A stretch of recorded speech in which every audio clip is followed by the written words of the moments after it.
Hello students, in this video I come up with the final part of our reading of Tintern Abbey. We have the fourth and the fifth stanzas to complete. As I mentioned in the introductory lecture, the fourth stanza concerns the poet's spiritual growth. It narrates the story of the development of the poet's mind through three distinct phases or stages, namely boyhood, early youth, and the final stage of his mature age. And the reason he reveals this story now is probably because he claims to gain the visionary power of his final stage on this second visit to the banks of the Wye in 1798.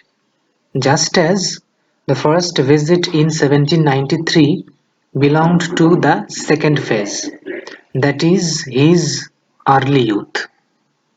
But his boyhood, that is the first stage, in this context, receives little attention of the poet, as he treats and dismisses it just in two lines, that too by way of a parenthesis.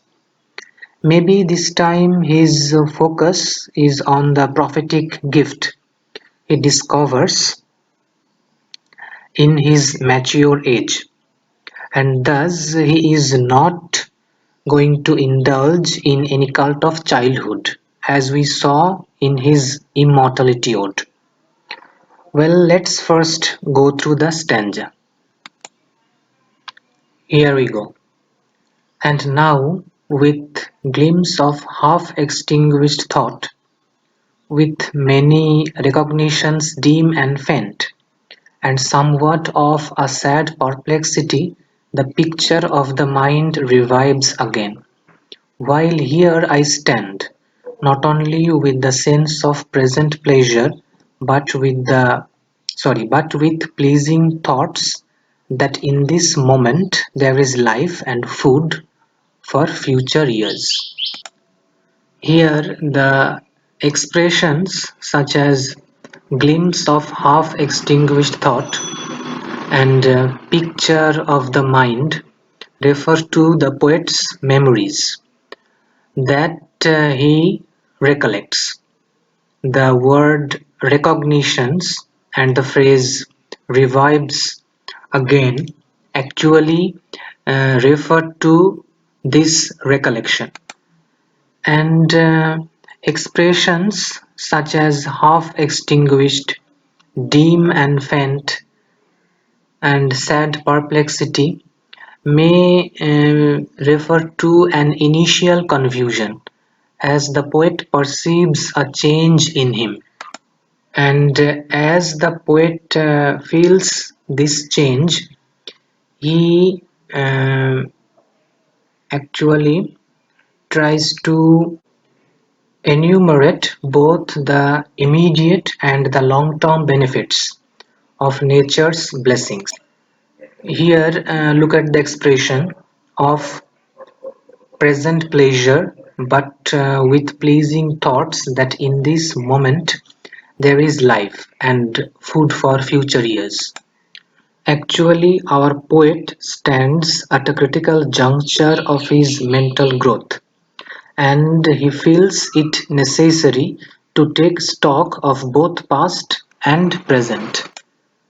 He feels confident and hopes that the present pleasure and the lesson derived from nature will sustain, and ultimately it would nourish his spirit in future.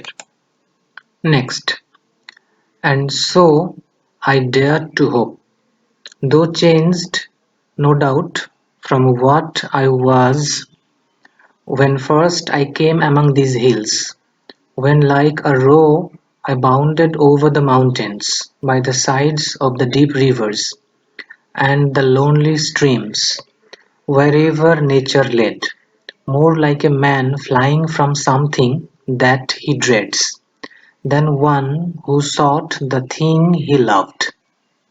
For nature then, the coarser pleasures of my boyish days and their glad animal movements all gone by, to me was all in all.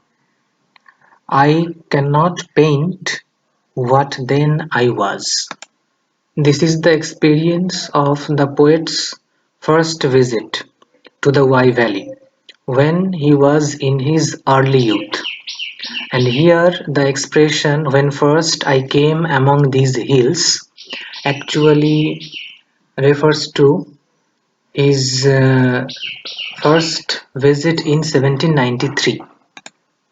Interestingly enough, the poet only spends two lines for his boyhood. That is actually the first stage of his development. He uses the phrase like coarser pleasures, and again another one like animal movements, in order to describe his relationship with nature in his boyhood. Then the poet describes the other characteristics of his early youth. This second phase is characterized by sensuousness, but it was not free from all troubles or turmoil, as we have an expression here, more like a man flying from something that he dreads. Maybe this is a reference to turmoil, personal as well as socio-political, affecting the poet's life. Some critics believe that at that time, that is just before his first visit to the Wye Valley, Wordsworth was an anxious, aimless, and disillusioned young man. The poet had a tumultuous experience in France in 1793 as the father of an illegitimate daughter. The political turmoil forced him out of France, and Britain's entry into the war against France only prolonged his separation from his daughter and her mother, Annette Wallon. However, the expression may also be a reference to the troubles of the adult world in general. Now let's see further description of this second phase. The sounding cataract haunted me like a passion. The tall rock, the mountain, and the deep and gloomy wood, their colours and their forms, were then to me an appetite, a feeling and a love that had no need of a remoter charm, by thought supplied, not any interest unborrowed from the eye. That time is past, and all its aching joys are now no more, and all its digi raptures. Here we see that the early youth is characterized by aching joys and digi raptures, and ultimately that time is past. That is, our poet is now entering the final stage. Next, not for this faint eye, nor mourn nor murmur. Other gifts have followed, for such loss, I would believe, abundant recompense. This is a reference to the central theme of the poem, that is, the loss which is recompensed in abundance. The loss refers to the poet's loss of his early youth. However, in compensation, the poet gets something much more precious. Let's see what the poet has to say. Here we go. For I have learned to look on nature not as in the hour of thoughtless youth, but hearing ofttimes the still sad music of humanity, nor harsh nor grating, though of ample power to chasten and subdue. The visionary power of the mature poet is confirmed with reference to the still sad music of humanity. The uniqueness of Wordsworth is found as much in his poetry of nature as in his poetry of man. As a matter of fact, in his best poetry, any such division is hardly possible. Nature and humanity are the two sides of the same coin in Wordsworth's poetry. Next, and I have felt a presence that disturbs me with the joy of elevated thoughts, a sense sublime of something far more deeply interfused, whose dwelling is the light of setting suns, and the round ocean and the living air, and the blue sky and in the mind of man, a motion and a spirit that impels all thinking things, all objects of all thought, and rolls through all things.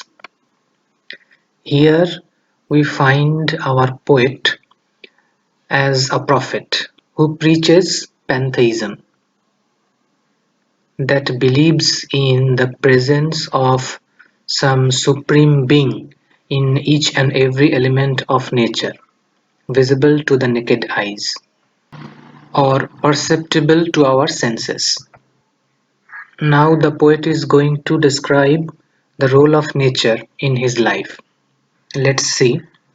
Therefore, am I still a lover of the meadows and the woods and mountains, and of all that we behold from this green earth, of all the mighty world of eye and ear, both what they half create and what perceive, well pleased to recognize in nature and the language of the sense the anchor of my purest thoughts, the nurse, the guide, the guardian of my heart and soul, of all my moral being.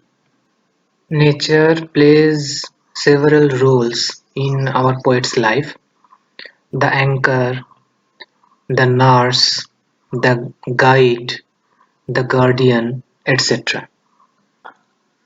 Thus, the third stage of the poet's development grew out of the second, in the same way as the second had grown out of the first stage. The first stage, or the poet's boyhood, is characterized by a lack of refinement. His pleasure was then naive and coarse. The second stage exhibits sensuousness. The poet was as playful as a small deer and would run about joyfully amid nature. Actually, he had completely surrendered himself to nature and allowed himself to be led by her in this stage. This wild ecstasies of the second stage ultimately matured into the sober pleasure of the final phase, that is, the mature age of our poet. In his mature years, our poet lost the spirit and buoyancy, the verve and vigor of his early youth, but he was not upset at all, for he gained new gifts from nature, and what he now received was reward enough for him. It more than compensated for what he had lost. He was no longer his earlier unreflecting self, and he welcomed the meditative temperament that was now his. Now he was so perfectly tuned with nature that he is in a position to listen to the still sad music of humanity. Thus, this final stage is very important as a love of nature has now developed into a love of humanity.